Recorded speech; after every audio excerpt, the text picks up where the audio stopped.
विश्वान् देव सवितर्दुरितानि पराशुयद् भद्रं तन्नयासु। ओम भद्रं कर्णेभिः शृणुयाम देवा भद्रं पश्येमाक्षिभिर्यत्राः स्थिरैरङ्गैस्तुष्मांशुतनुर्हि व्यसेमहि देवहितं यदायुः। वेद प्रेमियों सुधी श्रोताओं, संप्रति हम सब ऋग्वेद के पंचम मंडल के 73वें सूक्त की व्याख्या में प्रवेश करने जा रहे हैं। इस सूक्त में 10 मंत्र संकलित हैं। मंत्र हैं अनुष्टुप छंद में और मंत्र दृष्टा जी हैं पौर आत्रेय, देवता हैं अश्विनी कुमार। शीर्षक है प्रथम मंत्र का यज्ञ में आमंत्रण। अब संबंधित मंत्र का सर्वप्रथम सस्वर पाठ हो जाए।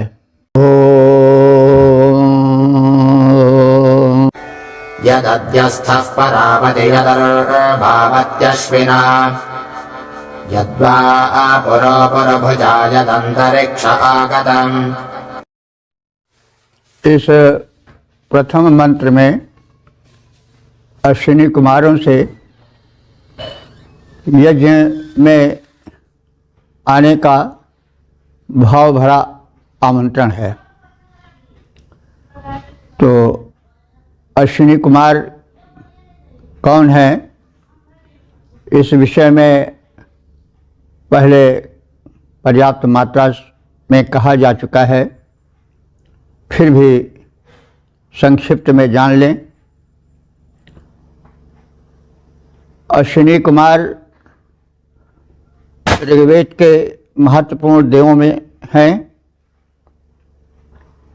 ये सदैव 2 रूपों में चित्रित हैं और एक ही रथ पर चलते हैं। 2 यमज के रूप में, जुड़वे भाइयों के रूप में इनकी प्रस्तुति हुई है मंत्रों में।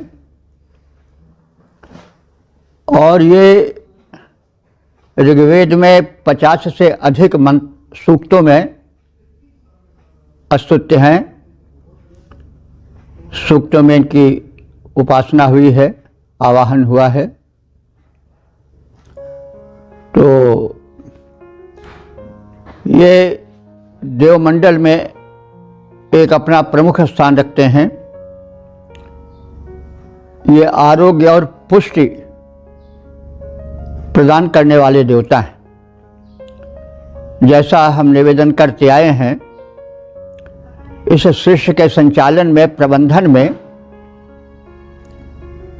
दिव्य शक्तियां कार्य कर रही हैं और भिन्न भिन्न क्षेत्रों में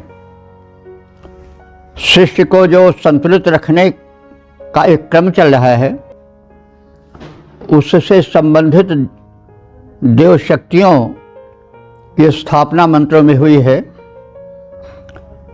तो जो ब्रह्मांड में शक्ति और आरोग्य धारा, पुष्टि प्रदायक शक्ति प्रवाह प्रवाहित होता है, जिसके द्वारा जीवों में पौष्टिकता, स्वास्थ्य और शक्ति का संचार होता है, उसके नियमन करने वाले ये अश्विनी कुमार हैं। तो अश्विनी कुमारों को भिन्न भिन्न रूपों में भाष्यकारों ने, विचारकों ने देखा है। जैसा कहा जा चुका है, ये सदैव 2 हैं और एक ही रथ पर चलते हैं। तो ये 2 का मतलब क्या हुआ? 2 का मतलब हुआ कि ये 2 व्यक्तित्व वाले हैं अथवा 2 रूप वाले हैं। ये देव भिषज रूप में प्रसिद्ध हैं। दैवी शक्तियों अथवा सृष्टि में आरोग्य रहे, पुष्टि रहे। यदि किन्हीं कारणों से सृष्टि के प्राणियों का, मानवों का स्वास्थ्य गड़बड़ा गया हो, तो ये उसे स्वस्थ करें, उससे पुष्ट करें, क्योंकि धर्मार्थ का मोक्षाणाम आरोग्यम मूलमुत्तमम। श्रेष्ठ में यदि मानव में स्वास्थ्य नहीं रहेगा तो फिर वह आगे तमाम अवरोधों को पार करके कैसे विकास कर सकेगा। तो जो उस परम शक्ति ने आरोग्य और पुष्टि इन दो तत्वों के प्रवाह को सुस्थिर किया है, उन्हें नामित किया है अश्विनी कुमार के रूप में ऋषियों ने। अश्विनी का अर्थ किरण भी होता है, तो प्रायः शक्तियों का क्षरण किरणों के माध्यम से भूतल पर होता है। रश्मियाँ ऊर्जा की आती हैं और वे सूक्ष्म रूप से धरती में समा जाती हैं और खाद्य पदार्थों में उनका निवास रहता है और मनुष्य के शरीर में वो जाती हैं, आरोग्य प्रदान करती हैं, स्वास्थ्य प्रदान करती हैं, शक्ति और पुष्टि प्रदान करती हैं। आज सामाजिक कुछ स्वामी हरिशरण सिद्धांतालंकार जैसे विद्वानों ने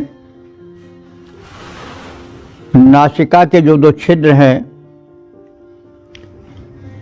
इनसे जाने वाले प्राण और अपान वायु के रूप में अश्विनी कुमारों को युग्म के रूप में चित्रण किया है।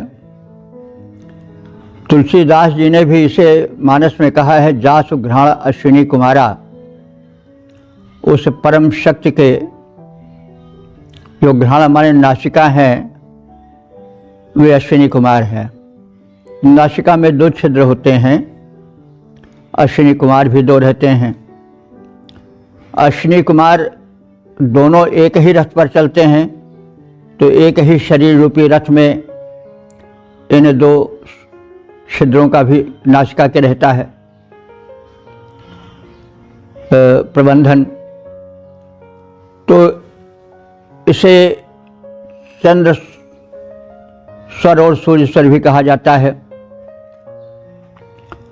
शरीर में दो तत्व हैं, उष्ण तत्व और शीत तत्व। उष्ण तत्व ही सूर्य तत्व है और शीत तत्व ही चंद्र तत्व है। तो दोनों का जब संतुलन रहता है तो शरीर स्वस्थ रहता है। जब तत्वों में असंतुलन हो जाता है, चाहे वात पित्त कफ में हो, एक घट गया एक बढ़ गया, तो दोनों का घटना बढ़ना शरीर का रुग्ण होना है। उसी प्रकार से उष्ण तत्व ज़्यादा बढ़ गया या घट गया, शीत तत्व ज़्यादा बढ़ गया या घट गया, तो भी शरीर रुग्ण हो जाता है। तो नासिका में जो बायां स्वर है वो चंद्र तत्व है और जो दायां स्वर है वो सूर्य तत्व है। इसे भी भाष्यकारों ने अश्विनी कुमार का रूप माना है। तो ये दोनों एक ही शरीर में रहते हैं, अथवा हम यूँ भी इनकी व्याख्या मान सकते हैं कि वैद्य के जो दो प्रारूप होते हैं, एक शरीर कैसे स्वस्थ रहे उसके सिद्धांतों को मानना और बताना रोगी को, और दूसरा उसको यदि किन्हीं कारणों से रोग हो गया है तो औषधि द्वारा उसे दूर करना। तो जो वैद्य का एक ही शरीर में दो प्रारूप है, कैसे शरीर स्वस्थ रहे, रोग अवरोधक शक्ति का कैसे विकास हो, और यदि किन्हीं कारणों से शरीर में रुग्णता आ गई है तो कैसे दूर हो, उसके लिए कौन सी दवा दी जाए। तो ये जो वैद्य का दो रूप है, यही दो अश्विनी कुमार भी माने जा सकते हैं। आज की जो आरोग्य पद्धति डॉक्टरों द्वारा अपनाई जाती है वो अधूरी है। केवल लक्षणों को देख करके वे दवा दे देते हैं। खान पान परहेज और जीवन शैली पर वो कुछ नहीं कहते हैं, और इसका कुपरिणाम होता है कि थोड़ी देर के लिए तो रोग ठीक हो जाता है, लेकिन रोग एक घर बनाता जाता है और फिर जीर्ण रोग के रूप में परिवर्तित हो जाता है, जो कि प्राण ही लेकर छोड़ता है। तो वैद्य का या डॉक्टर का दोनों रूप पुष्ट रहना चाहिए। वो स्वास्थ्य के सिद्धांतों को बतावे, आरोग्य कैसे रह सकता है इसे बतावे, जो उचित परहेज हो, पथ्य हो उसे भी बतावे, और औषधि भी उपयुक्त दे। तो इस प्रकार से जो अश्विनी कुमार एक ही रथ पर चलते हैं,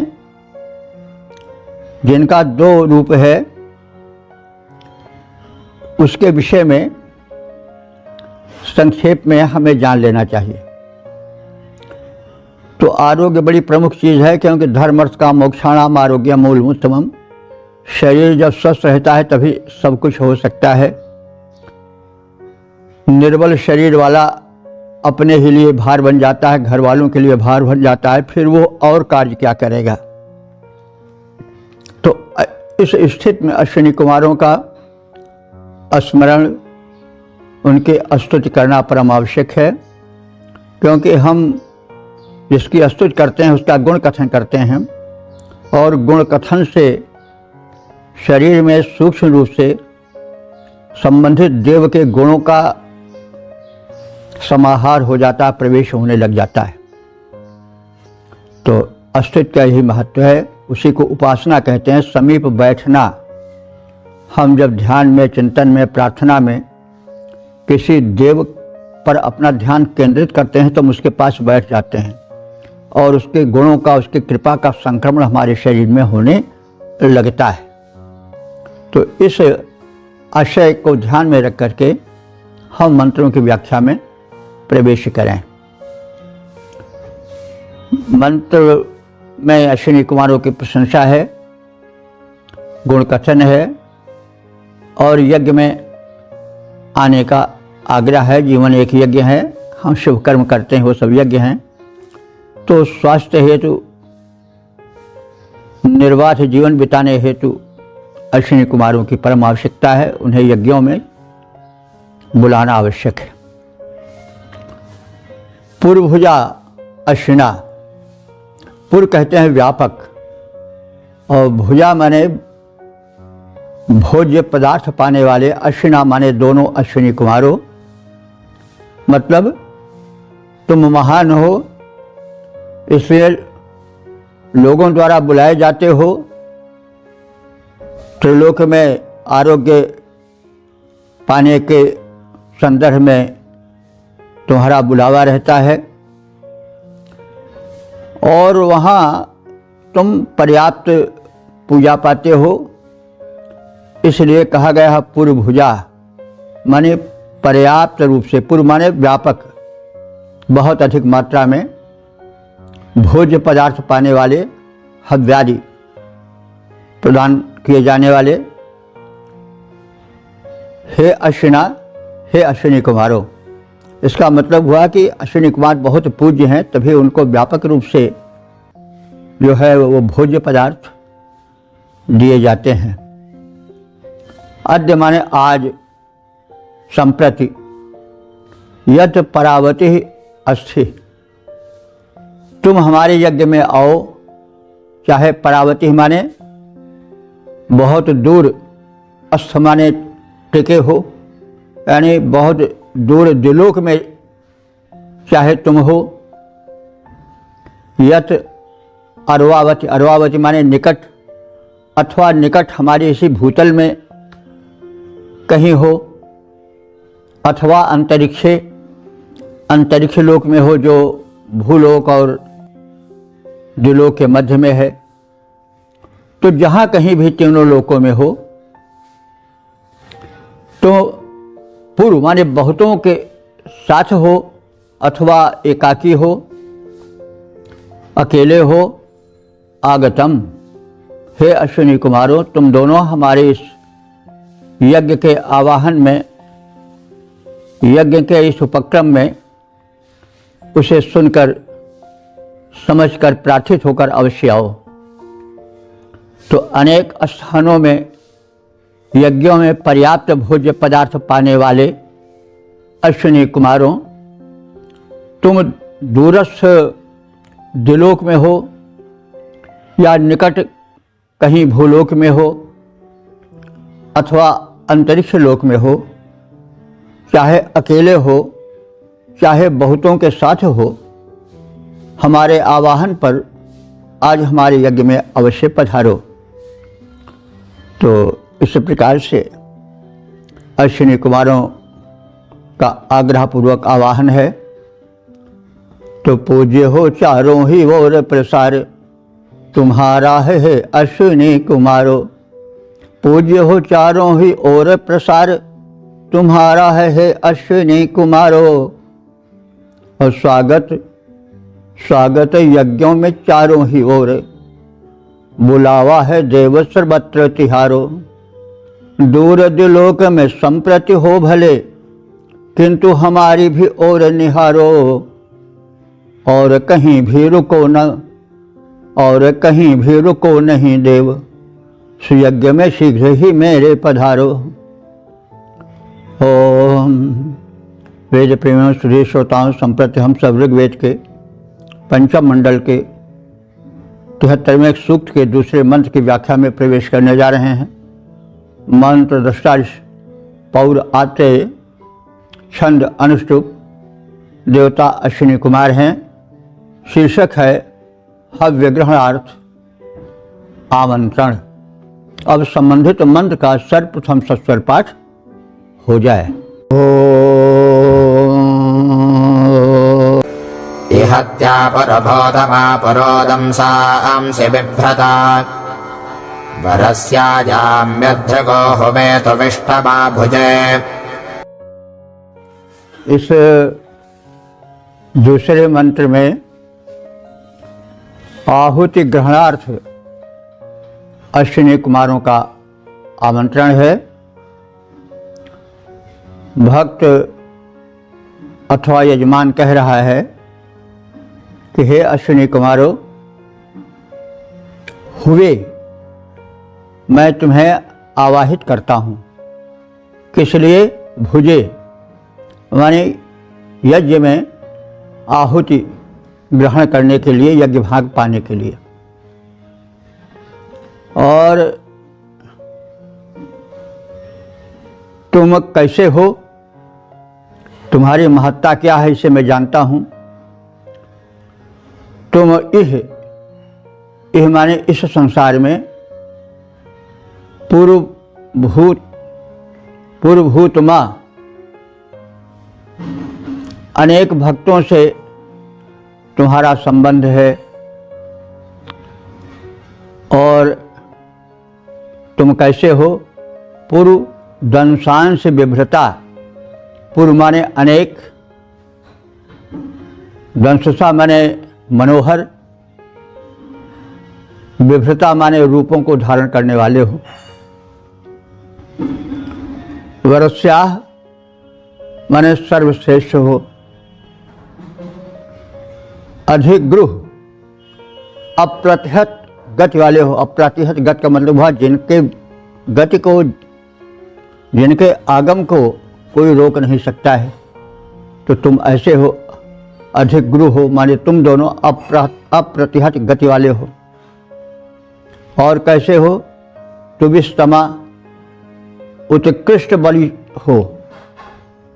तो ऐसे तुमको मैं यज्ञ में भुजे हुए यानी हवि के उपभोग के लिए आवाहन करता हूँ। तो प्रथम शक्ति का, अश्विनी कुमारों के गुण कथन का प्रसंग है। फिर उसके बाद हव्य ग्रहण हेतु यज्ञ में आवाहन का कथन है। हे अश्विनी कुमारों, तुम बलि हो और तुम्हारा संबंध अनेक यजमानों से है। तुम विविध रूपधारी हो और सर्वश्रेष्ठ हो दिव्य शक्तियों में।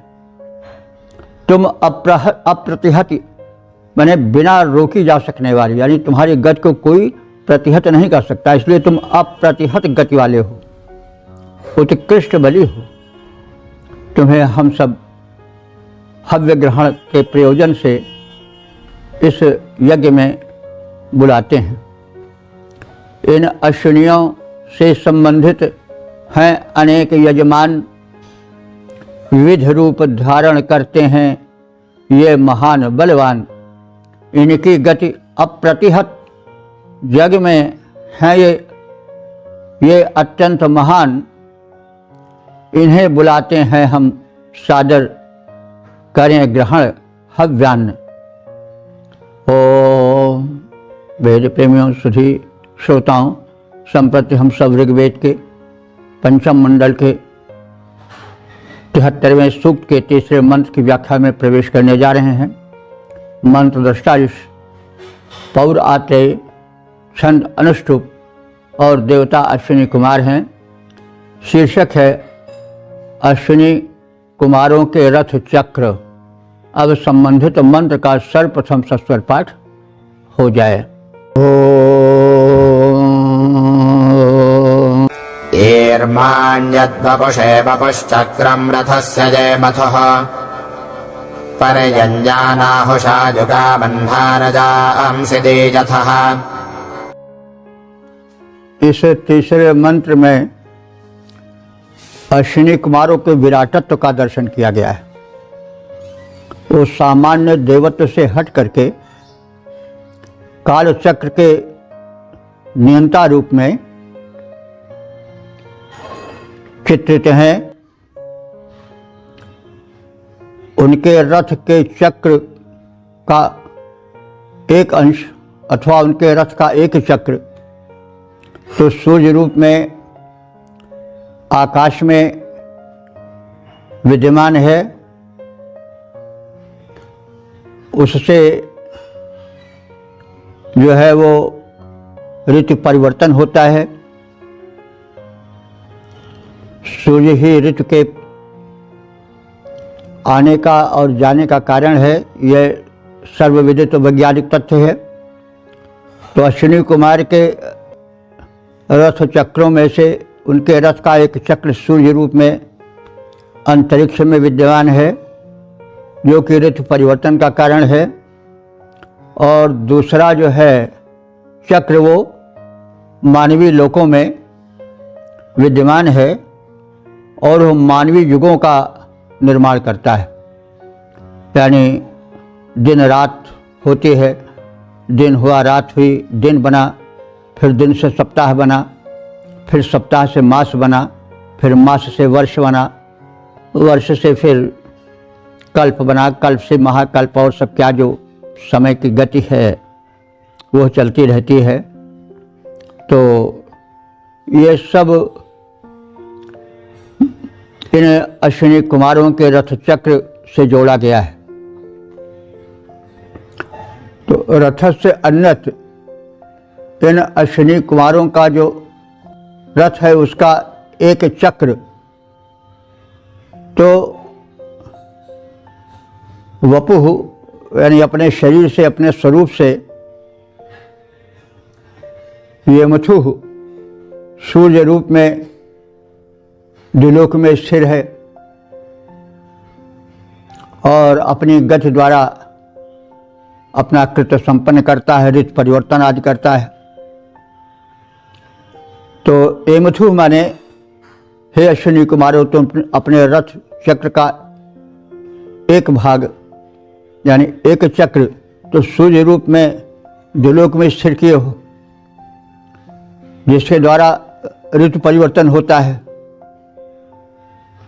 धरातल पर। और अन्य जो तुम्हारे रथ का दूसरा चक्र है वो रजांश, रजांश माने लोकों में स्थिर है और उसकी गतिशीलता से नाहुषम युगा, मानवीय पीढ़ियों में युग परिवर्तन होता रहता है। दिन रात, पक्ष मास, वर्ष, युग, कल्प आदि होते रहते हैं।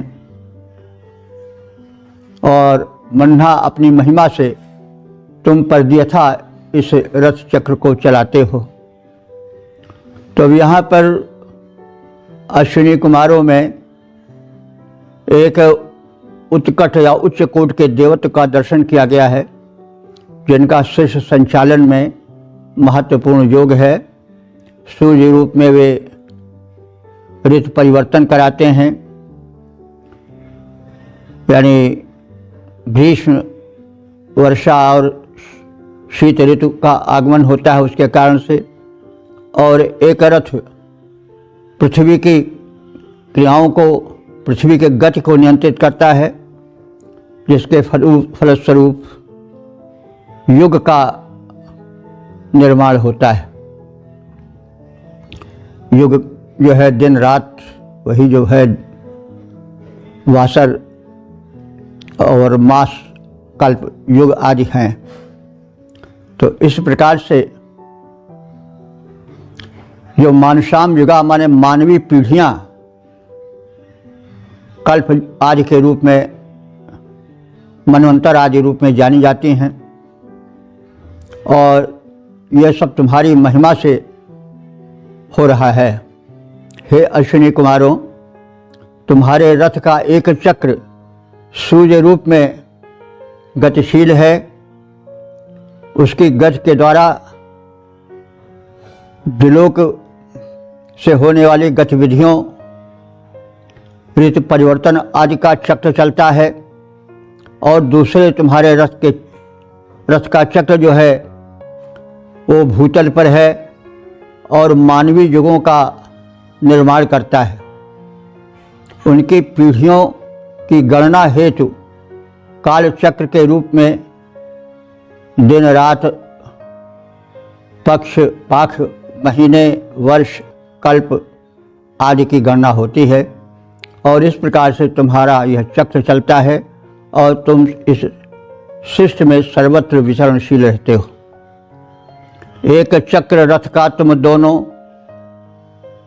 के, हे अश्विनी कुमारों, एक चक्र रथ का तुम दोनों के, हे अश्विनी कुमारों, रवि के रूप में किए सुस्थिर हो, यह सुसत्य विचारो। और दूसरा चक्र भूमि पर अनुदिन रहता चलता युग कल्पों को निर्मित करता है, इतिहास बदलता। युग कल्प में इतिहास की गणना तुम्हारे उसी काल चक्र के अधीन होती है। तो इस प्रकार से इसमें अश्विनी कुमारों के एक परम शक्ति के रूप में चित्रण किया गया है, जो युग और कल्प का नियंत्रण करते हैं और सृष्टि प्रक्रिया को संचालित करते हैं। इसमें इनके महात्माधिक्य का दर्शन मिलता है। ओम वेद प्रेमियों, सुधीर श्रोताओं, संप्रति हम सब ऋग्वेद के 5वें मंडल के 73वें सूक्त के 4थे मंत्र की व्याख्या में प्रवेश करने जा रहे हैं। मंत्र दृष्टा पौरात्रे, देवता अश्विनी कुमार और छंद अनुष्टुप है। शीर्षक है मानव के साथ बंधुत्व का आग्रह। अब संबंधित मंत्र का सर्वप्रथम सस्वर पाठ हो जाए। तदोषवामेनाकृतं विश्वायद्वामनुष्टवे नाना जाता परे पसासमस्मे बंधुमे जथः। इस चौथे मंत्र में अश्विनी कुमारों से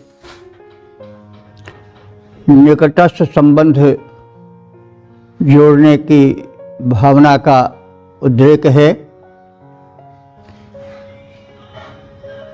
उनसे अनुकूलता प्राप्ति की प्रार्थना है और घनिष्ठ संबंध जोड़ने की कामना है। इन्हें संपूर्ण देव माना गया है, यानी जिनमें देवत्व पूर्ण रूप से हो वह संपूर्ण देवत्व है। ऋषि अथवा उपासक स्वयं को सदोष बता रहा है मानव होने के कारण, और अश्विनी कुमारों को देवता होने के कारण निर्दोष कह रहा है। इस प्रकार से एक समर्पण भाव की पुष्टि इस मंत्र में है और बंधुत्व भाव जोड़ने की कांक्षा है। तो विश्वा माने संपूर्ण, देवत्व से संयुक्त हे अश्विनी कुमारों, यत वाम अनु,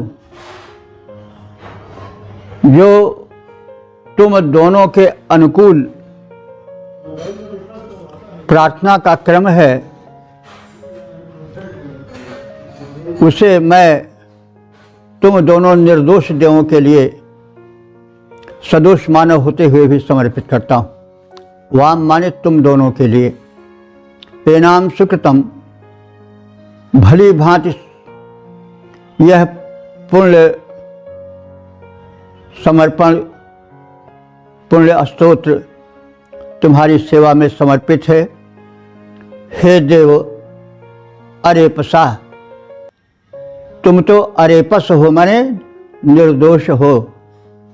रेप कहते हैं अवगुण को, दोष को, और अरेप कहते हैं निर्दोषता को। तो तुम निर्दोष हो, अरेप हो। तो हे देव, तुम अरेपसा माने दोष रहित हो। नाना जातौ, अनेक कर्मों से तुम प्रसिद्धि प्राप्त कर चुके हो। अस में हमारे साथ, हम सदोष मानवों के साथ बंधुम सम इयथु, बंधुत्व भाव को सम यथु माने सम्यक प्रकार से निर्वाह करते रहो। समर्पण है, उपासक अपने को सदोष, उपास्य को निर्दोष बता रहा है और बंधुत्व भाव की स्थिरता की कामना कर रहा है। जब समर्पण होता है तो उस समर्पण में जो भक्त है उसमें भगवान या अपने उपास्य के आगे अपने में लघुता की प्रतीति होती है। यह भक्ति का एक सुदृढ़ सोपान है। तुलसीदास जी जब राम की उदारता का स्मरण करते हैं तो उनके मुख से वर्बस निकल जाता है कि राम सो खरो है कौन मोसो कौन खोटो, राम सो बड़ो है कौन मोसो कौन छोटो। मौसम दीन न दीन हित तुम समान रघुवीर, अस विचारी रघुवंश मन हरो विषम भव पीर। तो यह समर्पण भाव का शुभ लक्षण है, वही इस मंत्र में झलक रहा है। और बंधुत्व, भाईचारा जिसको कहते हैं, उसके निर्वाह की प्रार्थना देवद्वय से की गई है। हे संपूर्ण देवरूप को धारण करने वाले अश्विनी कुमारों, यानी तुम में देवत्व का संपूर्ण रूप निखर रहा है। देव को जानते हैं कि दानाद द्योतनाद दीपनाद वा देवा, जो दान दे, जो प्रकाश दे, जो पथ प्रदर्शन करे, जो उद्धार करे, वही देव है। तो अश्विनी कुमारों में संपूर्ण देवत्व विलसित है, उनका देवत्व क्षीण नहीं है, परिपूर्ण है। तो हे संपूर्ण देवत्व से अलंकृत अश्विनी कुमारों, मैं सदोष मानव हूँ, तुम निर्दोष देव हो, फिर भी मैं तुम्हारी विधिवत स्तुति करता हूँ। तुम निर्दोष कर्मों के लिए प्रसिद्ध हो, हम सदोष मानवों के साथ बंधुत्व भाव का निर्वाह करो, हमें दोषी समझकर तिरस्कार न करो। हे अश्विनी देवता हो तुम, मानव हमें विचारो, पर हमसे बंधुत्व भावना अपनी नहीं विसारो। तुम निर्दोष देवता, स्तुति करता नाथ तुम्हारी, ध्यान हमारा रखना, विनती तुमसे यही हमारी। इसी भावना को सवैया में भी देख लिया जाए। हम दुर्बल द्वेषी मनुष्य प्रभु, हम दुर्बल द्वेषी मनुष्य प्रभु, तुम हो निर्दोष महान विचारो, करते विनती हैं तुम्हारी सप्रेम, हम पे करुणा करना न विसारो। ध्यान हमारा सदा रखना, संबंध न टूटे हमारो तुम्हारो, बंधुत्व बनाए सदा रखना, विनती है यही अश्विनी कुमारो। ओम। वेद प्रेमियों, सुधीर श्रोताओं, संप्रति हम सब ऋग्वेद के पंचम मंडल के 73वें सूक्त के 5वें मंत्र की व्याख्या में प्रवेश करने जा रहे हैं। मंत्र दृष्टा से पौर आते देवता अश्विनी कुमार, छंद अनुष्टुप है, शीर्षक है अश्विनी कुमार और उषा। अब संबंधित मंत्र का सर्वप्रथम सस्वर पाठ हो जाए। आयत्वां सूर्यारथं तिष्ठद्रघुष्यतं सदा, परिभामरुषावयो घृणावरन्त आतपाः। इस पांचवें मंत्र में रथारूढ़ अश्विनी कुमारों से उषा का जब मिलन होता है तो कल कोमल किरणों से किस प्रकार से अश्विनी कुमारों की शोभा बढ़ जाती है, इसका कथन है। यत जब हे अश्विनी कुमारों, सूर्या माने सूर्य की कन्या अर्थात उषा, वाम तुम दोनों के, रघुस्यदम रथम तीव्रगामी रथ पर आरूढ़ होती है, अतिष्ठत आरूढ़ होती है, तो तुम्हारी शोभा कैसी होती है, उसका कथन है कि वह प्रदीप्त हो जाती है। शब्द घृणा है। घृणा माने, वैसे तो हम लोग प्रचलन में घृणा माने नफरत जानते हैं, लेकिन यहाँ घृणा शब्द दीप्ति के अर्थ में आया है। तो उस समय उषा के कल कोमल किरणें तुम्हारे चारों ओर छा जाती हैं, उनकी दीप्ति बड़ी ही मनोरम लगती है। और आतपा, उस समय जो कल कोमल आतप यानी प्रकाश जिसमें बहुत थोड़ी ऊष्मा रहती है, वो ऐसा शोभित होता है कि मानो अरुषाह वया, अरुष माने अरुण वर्णी, वया माने चिड़ियाँ हों छोटी छोटी। वय का अर्थ छोटा पक्षी भी होता है, वय का अर्थ अवस्था भी होता, अन्न भी होता है, लेकिन प्रसंगानुकूल अर्थ किया जाता है। वय शब्द आज भी वया के रूप में सुना जाता है। कहते वया पक्षी नहीं, छोटा सा पक्षी होता है, बड़ा चंचल होता है। तो यहाँ पर अरुषा वया माने अरुण वर्णी वया पक्षी की भांति, ये विशेषण है किरणों का। तो उषा कालीन किरणें उस समय तुम्हारे शरीर पर उसी प्रकार से फैल जाती हैं और शोभा पाती हैं जैसे अरुण वर्णी छोटी पक्षियां हों, वया पक्षी हों।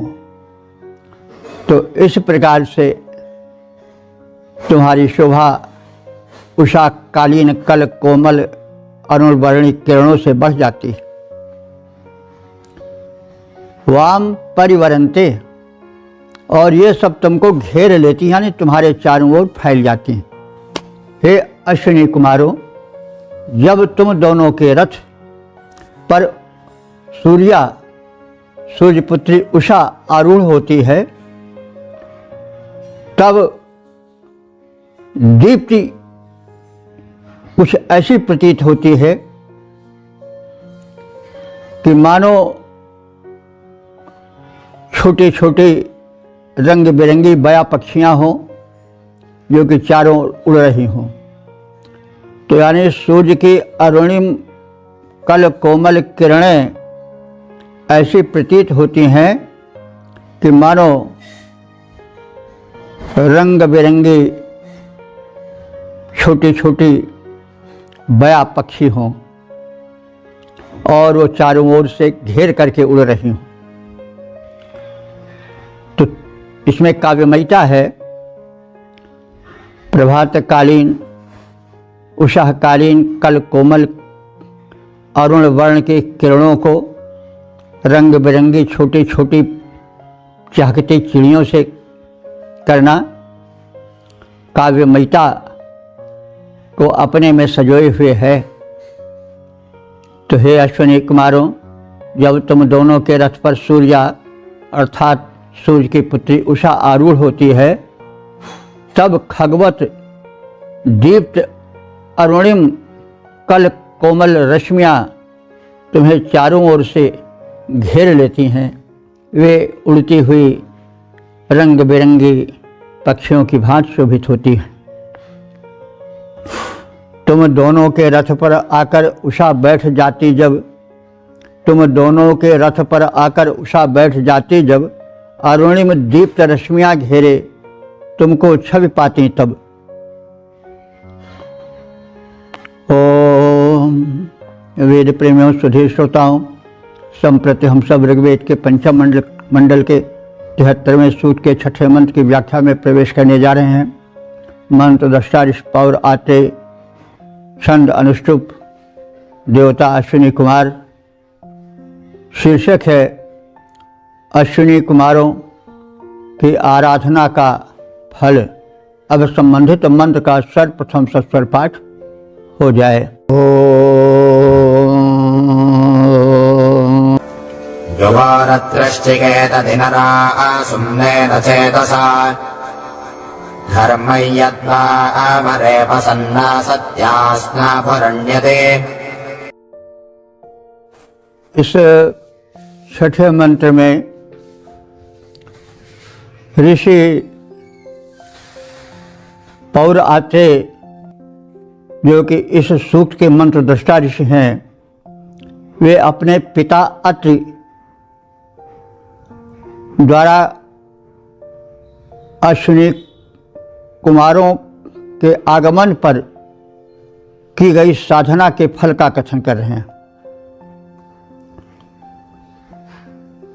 इस संदर्भ में वो कह रहे हैं कि नरानाथ सत्या, नरा माने नेतृत्व विधायक और ना सत्या माने अश्विनी कुमार। अश्विनी कुमारों को ना सत्या कहा जाता है और नरा, नर का द्विवचन है नरा। ये वैदिक व्याकरण में द्वितीया में नरा हो जाता है। लौकिक होता तो नरो होता, तो द्विवचन है अश्विनी कुमार, इसलिए इनको नरा कहा जा रहा है। नरा कहते हैं जो नेतृत्व करे। नेतृत्व ही करता है जो उत्तम, जो गुण में सूझबूझ में आगे होता है। तो हे नासत्या, हे दोनों अश्विनी कुमारों, तुम नेतृत्व विधायक हो। अत्रि दुम्नैन चेतसा, हमारे पिता अत्रि ने आनंदित मन से, सुमनैन चेतसा माने सौमनस से भरे, आनंद भरे चित्त से, योह चिकेतति, तुम्हारी महत्ता का ज्ञान प्राप्त करके उसकी प्रशंसा की। चिकेतति माने ज्ञान प्राप्त करना, चिकेतति, योह माने तुम दोनों की, उन्होंने तुम दोनों की महत्ता को समझा और तुम्हारी प्रशंसा की, तुम्हारी आराधना की और अश्रावाम मुख से तुम दोनों की स्तुति का गायन किया, भक्तिभाव भरी स्तुतियाँ कहीं। आरेपसम घर्मम, और उसके फलस्वरूप आरेपसम माने निर्दोष, घर्म माने अग्नि को, भुरण्यत माने अपने अंतःकरण में जागृत कर लिया। तो हे नेता अश्विनी कुमारों, हमारे पिता ज्ञानी अत्रि ऋषि ने जब तुम दोनों की स्तुति करते हुए अग्नि के सुखप्रद स्वरूप को पहचाना, तब उन्होंने कृतज्ञ चित्त से तुम दोनों की स्तुति की। उन ज्ञानी अग्निवत प्रदीप्त तेज को प्राप्त करके अपने को परम ऊर्जस्वल बनाया, तेजस्विता से परिपूर्ण किया। तो ज्ञानी अत्रि ने जिस समय अश्विनियों तुमको जाना, स्तुति किया, कृतज्ञ चित्त से सुखद रूप पहचाना, अग्नि प्रदीप्त हुई तन मन में सुखद तेज बन छाई, साधक हुआ तेजयुत, उसमें शक्ति अपरिमित जग आई। तो सातवलेकर ने इस मंत्र में प्राणायाम साधना से होने वाले तेज का कथन किया है। अत्रि महर्षि ने अश्विनी कुमारों की साधना की, तो अश्विनी कुमारों को प्राण और अपान कहा गया है। तो जो दो नासिका छिद्र हैं, उनमें से प्राण और अपान का संचार होता रहता है, और प्राण और अपान की साधना से जब प्राण और अपान सम स्थिति में आ जाते हैं, तो शरीर में एक अपूर्व तेज का संचार होता है और साधक सिद्धि प्राप्त करता है। गीता में इसी भाव को कहा गया है कि अपाने जुहत प्राणम, प्राणापाने तथा परे, प्राणापान गति रुद्ध्वा प्राणायाम परायणा। गीता के चौथे अध्याय का 29वां श्लोक है। तो नासिका के जो दो छिद्र हैं, उनसे प्राणापान वायु का संचार होता है, और उन दोनों छिद्रों में दोनों अश्विनी कुमारों का निवास रहता है। प्राण अपान वायु के वे स्वामी हैं, इस रूप में भी इसकी व्याख्या की गई है। और वैसे तो ही जैसा कहा गया है, ज्ञानी अत्रि ने जिस समय अश्विनियों तुमको जाना, तुम्हारी महिमा को पहचाना, स्तुति किया, कृतज्ञ चित्त से सुखद रूप को जाना, अग्नि प्रदीप्त हुई तन मन में योगाग्नि, अग्नि प्रदीप्त हुई तन मन में सुखद तेज बनकर छाई, साधक हुआ तेजयुत, उसमें शक्ति अपरिमित जग आई। उसको हम सविया छंद में भी देख लें। अत्रि हमारे जो ज्ञानी पिता, ऋषि कह रहा है, मंत्रद्रष्टा ऋषि पौरात्रेय का कथन है, जो अत्रि के पुत्र थे। तो अत्रि हमारे जो ज्ञानी पिता, जब तेरे महत्व को है पहचाना, स्तुतियाँ की भली विधि से, यज्ञाग्नि सुदीप्त का है व्रत ठाना। कृतज्ञ बने भक्त तुम्हारे, और साधना की अति ही सुख माना। और तेज जगा तन में उनके, अति तेज जगा तन में उनके, मन में बल का प्रगटा है खजाना। ओम वेद प्रेमियों, सुधी श्रोताओं, संप्रति हम सब ऋग्वेद के पंचम मंडल के 73वें सूक्त के 7वें मंत्र की व्याख्या में प्रवेश करने जा रहे हैं। मंत्र द्रष्टा पौरात्रेय छंद अनुष्टुप देवता अश्विनी कुमार। शीर्षक है ज्ञानी ऋषि अत्र द्वारा उपासना। अब संबंधित मंत्र का सर्वप्रथम सस्वर पाठ हो जाए। उग्रवाङ्कपहो यजिष्वन्वेदामे एषु सन्तनिः यद्वां तंसोऽभिरश्विनात्रनरापवर्तते। मंत्र दृष्टा ऋषि पौर अपने पिता अत्रि द्वारा अश्विनी कुमारों की उपासना का कथन किए हैं। अश्विना, हे अश्विनी कुमारों, यामेशु माने जब तुम चढ़ाई करते हो, तो वैद्य हैं तो वैद्य चढ़ाई किस पर करेंगे? रोग शोक पर और उन बाधाओं पर जो कि मनुष्य के उत्थान में बाधक होती हैं। मान लीजिए प्राणायाम की साधना है, तो प्राणायाम की साधना में जो मल शरीर में टॉक्सिन व्याप्त रहता है वो प्राणवायु के संचार में बाधा डालता है। तो अश्विनी कुमार उसमें सहायक होते हैं, क्योंकि वे प्राणवायु और अपान वायु के द्योतक हैं, उसके नियामक हैं। वाम और दक्षिण नासिका छिद्रों में उनका संचार होता है, तो उसके द्वारा विकार नष्ट होते हैं। वही शत्रु पर चढ़ाई करना है।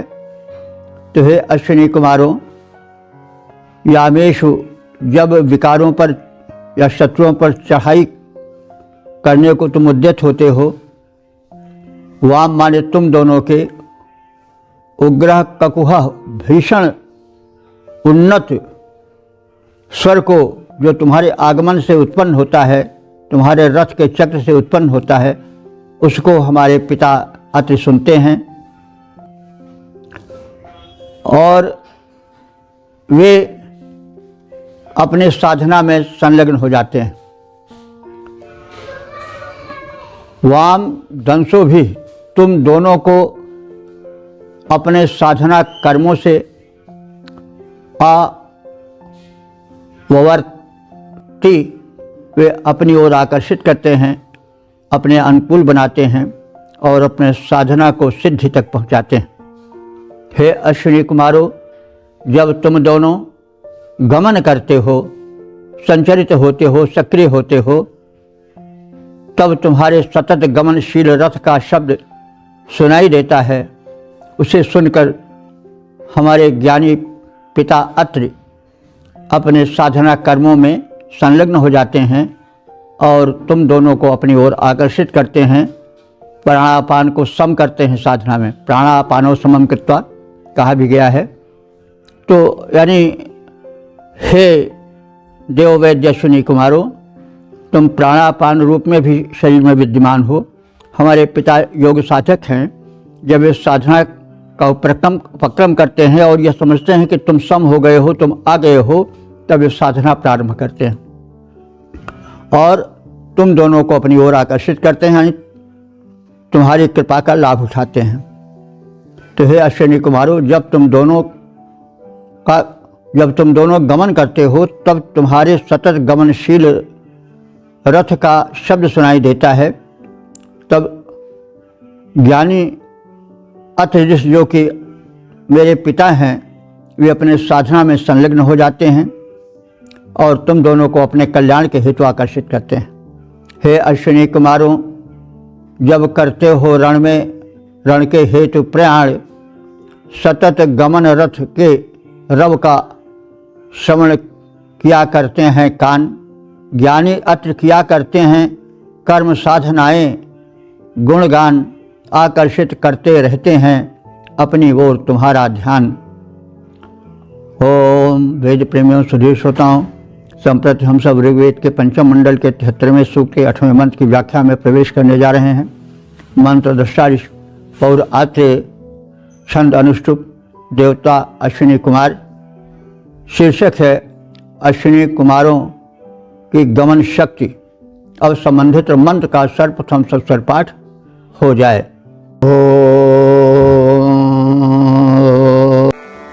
मध्व ऊषमधोजुभा रुद्रासि शक्तिभिप्युषे यत्समुद्रातिपर्षतः पक्वाः पृक्षो भरन्तवाम्। इस 8वें मंत्र में स्वास्थ्य जन्य माधुर्य प्रदान करने वाले अश्विनी कुमारों का कथन है। वे समुद्र के पार भी जाते हैं, वहाँ भी स्वास्थ्य और सुख का वितरण करते हैं और पर्याप्त पूजा पाते हैं। ये देवता दोनों देव भिषज हैं और आरोग्य की संजीवनी शक्ति के प्रचारक प्रसारक हैं। इनकी स्तुति में कहा जा रहा है कि हे अश्विनी कुमारों, तुम दोनों मधु युवा जीवन में स्वास्थ्य को मिश्रित करके उसे मधुर बनाने वाले हो। रुद्रा माने रुलाने वाले। तो जैसा कहा गया है, रुद्र जो रुलाता हो रुद्र है। तो यद्यपि शिव जी के लिए रूढ़ हो चुका है, रोदयति खलान दुष्टानित रुद्र, शब्दार्थ तो इसका यही है कि जो रुला दे वही रुद्र है। रूढ़ हो गया शिव जी के लिए बाद में, लेकिन ऋग्वेद में जहाँ तहाँ उसके मूल स्वरूप का भी कथन किया गया है। तो यहाँ पर रुद्रा जो है वो अश्विनी कुमारों का विशेषण बनकर आया है। हे अश्विनी कुमारों, तुम रुद्र हो। रुद्र का मतलब क्या कि शत्रुओं को रुला देने वाले हो। उनके शत्रु कौन है? रोग दोष कीटाणु आदि। तो तुम अब शत्रुओं को रुला देने वाले हो, इसलिए रुद्र हो। मध्य सुपिपेशी, तुम मधुर सुस्वादु पूर्ण स्वास्थ्य के रस को पिलाने वाले हो। और हमारी मध्वा पिपेशी माधुर्य से भरी हुई स्तुतियाँ से शक्ति हमारे तुमको सिंचित करती हैं, तुम्हारी सेवा करती हैं, तुम्हारे लिए प्रस्तुत होती हैं। वे भी मधु मिश्रित हैं, उनमें भी प्रार्थना का मधुर भाव और रस भरा हुआ है। सुमुद्रायत, क्योंकि हे देव तुम समुद्र के उस पार भी जाते हो, दूर दूर तक। समुद्रायत माने समुद्रों को अति परशतः माने तुम दोनों पार करने वाले हो, यानी समुद्रों को पार करके भी तुम लोग दूर दूर तक जाते हो। वाम पक्वाह पृक्षाह, और तुम्हारी महत्ता के कारण वहाँ तुमको पक्वाह माने पक्वान, पृक्षाह भरंत माने पर्याप्त रूप से प्रदान किए जाते हैं।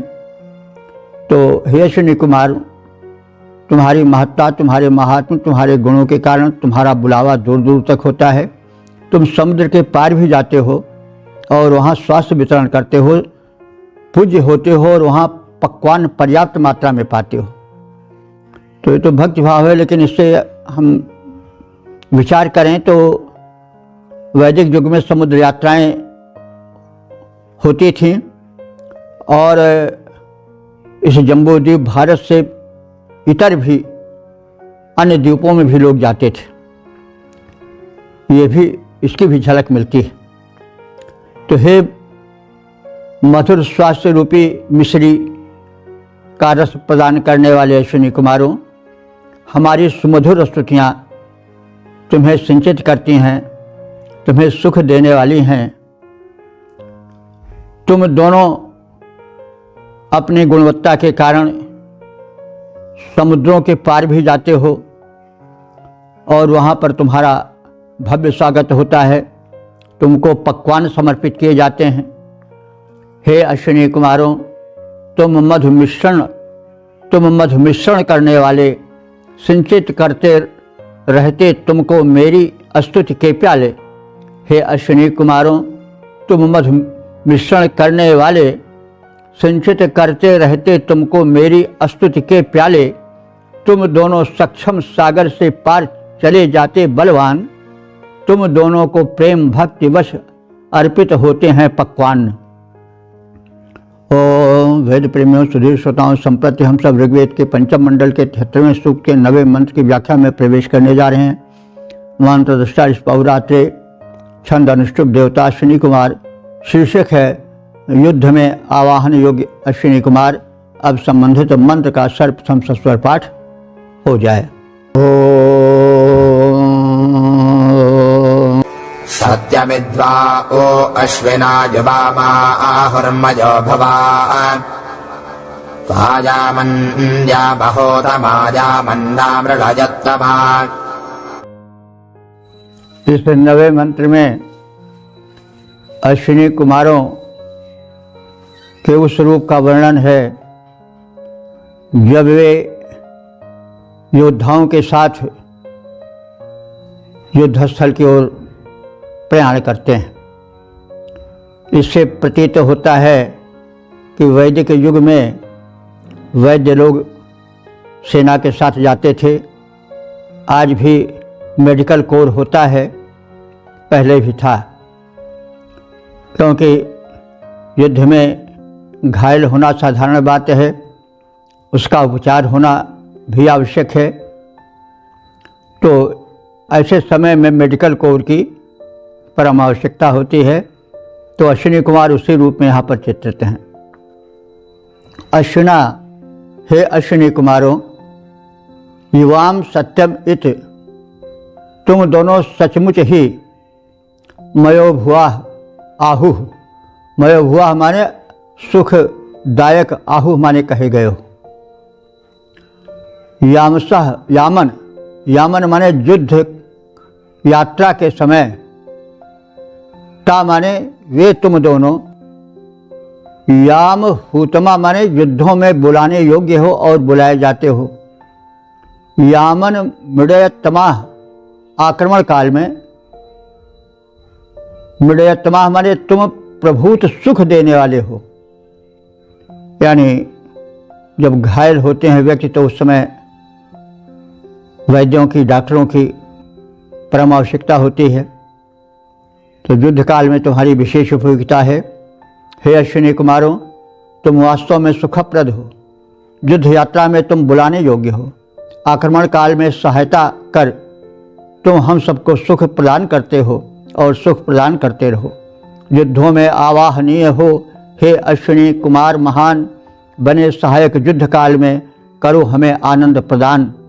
ओम वेद प्रेमियों, सुधीर श्रोताओं, संप्रति हम सब ऋग्वेद के पंचम मंडल के 73वें सूक्त के 10वें मंत्र की व्याख्या में प्रवेश करने जा रहे हैं। मंत्र दृष्टा पौरात्रे, छंद अनुष्टुप, देवता अश्विनी कुमार। शीर्षक है अश्विनी कुमारों को स्तुतियों का समर्पण। अब संबंधित मंत्र का सर्वप्रथम सस्वर पाठ हो जाए।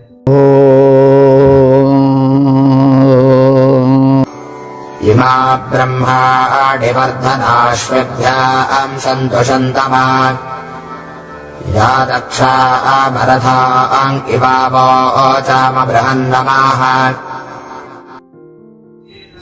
इस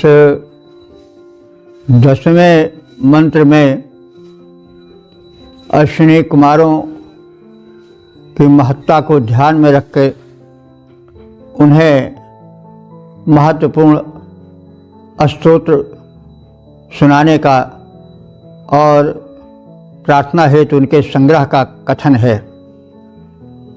अश्विभ्याम, हम प्रार्थी स्तुतिकर्ता ऋषियों ने अश्विभ्याम माने अश्विनी कुमारों के लिए इमा ब्रह्माणी, ये स्तोत्र, ब्रह्म कहते हैं वेद मंत्र को, बहुवचन है ब्रह्माणी।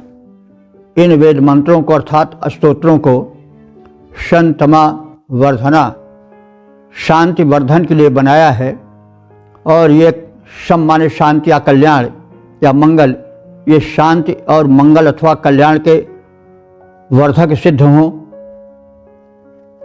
रथान इव तक्षाम, मैंने इन स्तुति मंत्रों को उसी प्रकार से छंदोबद्ध किया है, सजा संवार कर प्रस्तुत किया है।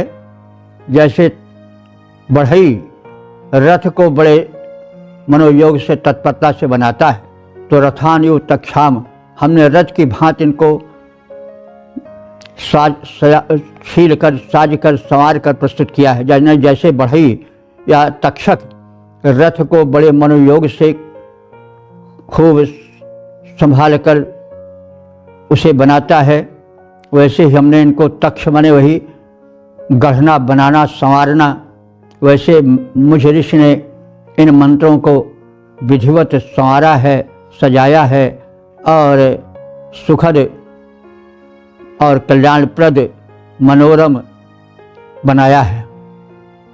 बृहत नमः अवोचाम, और हम उन स्तोत्रों को नमन पूर्वक अर्पित कर रहे हैं और अर्पित कर चुके हैं। यह स्तोत्र अश्विनी कुमारों के हित में, उनके मंगल कल्याण कामना को ध्यान में रख करके बनाया गया है, रचा गया है। ये शांतिप्रद हैं, उनके यश का विवर्धन करने वाले हैं। रथ की भांति ये स्तोत्र मनोयोग पूर्वक बनाए गए हैं और हम उन्हीं स्तोत्रों को अत्यंत नम्रतापूर्वक इन देवोदय की सेवा में उच्चरित कर रहे हैं। अर्पित हैं अश्विनी कुमारों, अर्पित हैं अश्विनी कुमारों को ये स्तोत्र बनाए, शांति प्रदायक होकर उनका ये अति सुयश बढ़ाएं। रथ की भांति लगन से इनको हमने सुखद बनाया, अति नम्रता पूर्वक उच्चारित कर उन्हें सुनाया। इस प्रकार से इस सूक्त के अंतिम दशम मंत्र का संक्षिप्त शब्दार्थ, भावार्थ आदि प्रस्तुत किया गया। अब इस सूक्त का भी संक्षेप परिचय प्राप्त कर लिया जाए। यह जो सूक्त है वह ऋग्वेद के पंचम मंडल का 73वां सूक्त है। इसमें 10 मंत्र संकलित हैं, सभी मंत्र अनुष्ठुप छंद में निबद्ध हैं।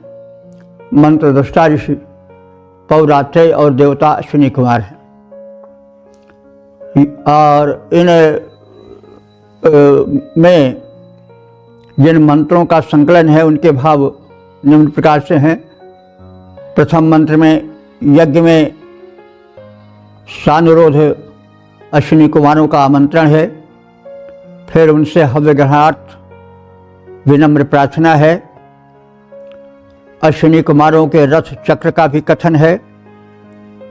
उनका रथ चक्र सामान्य नहीं है, असामान्य है। वह सूर्य के रूप में उस चक्र का एक भाग जो है, उस रथ के चक्र का एक चक्र सूर्य रूप में द्युलोक में स्थित है, ऋतु परिवर्तन का वो कारण है, और दूसरा चक्र मर्त्यलोक में स्थिर है जो कि काल गणना का नियंत्रण करता है। दिन रात, पक्ष, मास, शताब्दी, युग, कल्प आदि उसी से आकलित होते हैं।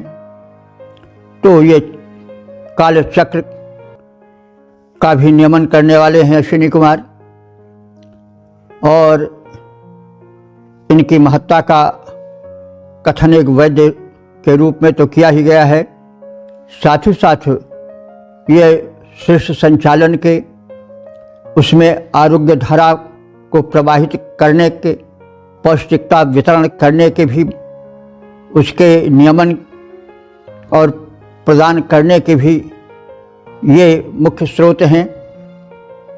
अश्विनी कुमार उषा काल में विशेष सक्रिय होते हैं। उनके रथ पर उषा आकर बैठती है और कल कोमल किरणें जब बिखर जाती हैं तो बड़ी शोभा होती है। इससे संकेत है कि उषा काल में जो है आरोग्य शक्ति विशेष रूप से रहती है। उस समय के हवा में प्रदूषण की मात्रा अत्यल्प होती है और वह स्वास्थ्यप्रद होती है। यह इसका जो है वह बायोलॉजिकल माने स्वास्थ्य से संबंधित कथन है। अश्विनी कुमारों और उषा का संपर्क और नैकट्य प्रायः मंत्रों में किया गया है, क्योंकि उषा काल में जो है वो आरोग्यवर्धक शक्ति होती है। अश्विनी कुमार आरोग्य के नियामक नियंत्रक देव हैं। अश्विनी कुमारों की आराधना का फल बताया गया है।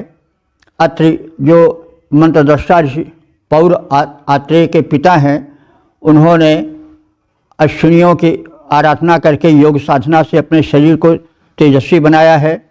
और यहाँ पर जो वाम और दक्षिण नासिकापुट से जो पवन का प्रवाह होता है, जो प्राण और अपान वायु का गमनागमन होता है, उसके नियंत्रण से जो शक्ति और तीव्रता और तेजस्विता बढ़ती है, उसका भी कथन है। योग साधना का भी इसमें संकेत है। ज्ञानी ऋषि इनके विशेष उपासक होते हैं। ये युद्धों में भी जाते हैं और वहाँ पर घायलों का उपचार करते हैं। तो वो उस समय की युद्ध व्यवस्था में, उस समय के युद्ध व्यवस्था में वैद्यों का, हकीमों का क्या रोल होता था, का क्या कार्य होता था, इसकी ओर भी संकेत है। योद्धाओं के साथ ही साथ, सेना के साथ साथ डॉक्टर वैद्य भी चलते थे। ये इसकी एक झलक मिलती है, सूचना मिलती है सूक्त में। और अंत में समापन मंत्र में यह कहा गया है कि हम अश्विनियों की महत्ता को ध्यान में रख करके उनके स्तुति हेतु बड़े संलग्नता से, बड़ी निपुणता से, बड़े चाव से, बड़े मनोयोग से स्तुति मंत्र तैयार किए हैं ताकि वे प्रसन्न हों, हम सबको सुख स्वास्थ्य प्रदान करें, रोग शोक रूप में जो हमारे शत्रु हैं उनसे हमारा संरक्षण करें, हमें अभय प्रदान करें। तो इस प्रकार से हमने इस सूक्त के 10 मंत्रों का संक्षिप्त परिज्ञान प्राप्त किया। अब तक ले जितने मंत्र व्याख्यायित हो चुके हैं उनकी संख्या हो चुकी है 4264। तो इस प्रकार से हम भगवान की कृपा से, वेद भगवान की असीम अनुकंपा से इस कार्य में आगे बढ़ रहे हैं। और आप सबसे अनुरोध है, पुनः पुनः वही मैं तथ्य दोहराता हूँ कि वेद में जीवनोपयोगी संजीवनी है, एक जीवन दर्शन है, एक भेदभाव रहित धर्म है जो कि सार्वभौम है। यदि वैदिक धर्म का प्रचार हो जाए तो फिर कहीं कलह नहीं रह जाएगी, कहीं फिर संघर्ष नहीं रह जाएगा, कहीं दुख द्वंद्व नहीं रह जाएगा, ऐसा विश्वास है। और जो ऋषि मुनि हैं, जो जीवन को गहराई से समझ चुके हैं, तपस्वी हैं, उनका भी कथन यही है। तो अब आप सबसे अनुरोध है पुनः पुनः कि आप वेदों की ओर चलें और वेद के प्रचार प्रसार में संलग्न हों, कर्तव्य निभावें और लोक का कल्याण करें। ओम सर्वे भवन्तु सुखिनः, सर्वे सन्तु निरामयाः, सर्वे भद्राणि पश्यन्तु मा कश्चित् दुःख भाग् भवेत्।